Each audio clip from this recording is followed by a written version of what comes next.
So yun, okay KJX, kumusta kayong lahat at saludo sa inyong lahat. Kakabalik lang natin, galing Bohol, shoutout yun sa maleta ko.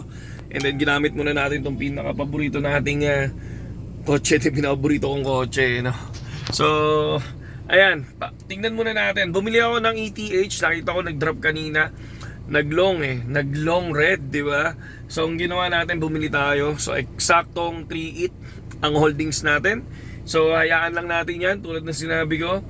Every time na makakita ako ng long red is bibili tayo. So, eksaktong 3.8 na, ayan, sa ating description. So far, tinitingnan ko yung mga ibang sikat na influencer na nagko-content. So, negative ang kanilang tingin talaga. So, sabi pa nga nila, magda-drop na si BTC. So, ako naman, syempre, hindi tayo basta-basta naniniwala doon agad eh. Nandoon pa rin tayo sa history na nakikita natin every 4 years, no? So, para sa akin, pag natapos tong taon na to na hindi na ulit, yung hindi naman na ulit, hindi siya nag-rhyme sa ganung pace, no? Ayun na yun, para sa akin, okay. Ito na yung learnings na hindi na natutupad ang 4 years bull cycle. Yun. So, sa ngayon, hindi pa tayo pwedeng magsabi na bear market na, no?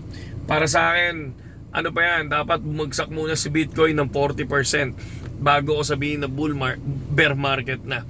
Okay? Or, pag nakuha na yung aking prediction na 120k, una syempre 110k yung prediction natin, pero 120k, nagbago tayo ng prediction, gawa nga dun sa tinitingnan natin yung graph. Okay? So 120k. So far, dito, nababasa ko kay KuCoin, sabi niya, syempre still, yung tension doon, tension ng China and US about taripa, di ba? So, noong nakaraan, nabasa ko parang 10%, pero ngayon parang 15%, no? Tapos, piling mga products lang sa US. No, yun yung unang ipapataw ni ipapatupad ni President Donald Trump sa China. Tapos dito, sabi dito sa coindex.com, yung strategic reserve, Bitcoin reserve, no? Sabi dito, syempre nag-promise si Trump, no, doon sa pagbuo ng strategic Bitcoin reserve doon sa administrasyon niya. Nasuriin muna yung kung paano yung gagawin nila, di ba? So yun. Tapos ang nakita dito yung parang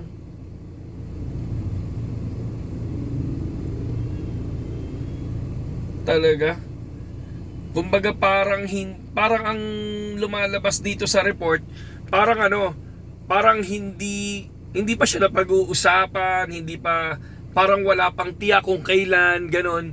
Syempre, di ba? Kaya nga nag-invest yung mga investor kasi dahil dyan sa Bitcoin reserve, di ba? Kumbaga parang, okay, magkakaroon ng Bitcoin reserve, tara, mag-invest dito muna sa Bitcoin.